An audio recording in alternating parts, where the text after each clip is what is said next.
Magandang araw, bayan. Saglit naming puputulin ang inyong pagbabasa ng dyaryo Paano masabi? upang ihatid sa inyo ang isang mahalagang balita.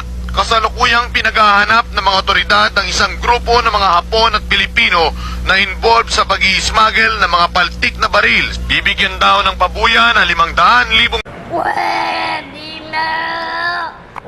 piso ang sino mang makakapagturo o makakahuli sa nasabing sindikato. Hindi totoo yan. Paano masabi? Bola lang yan. Anong bola sa sinabi ko?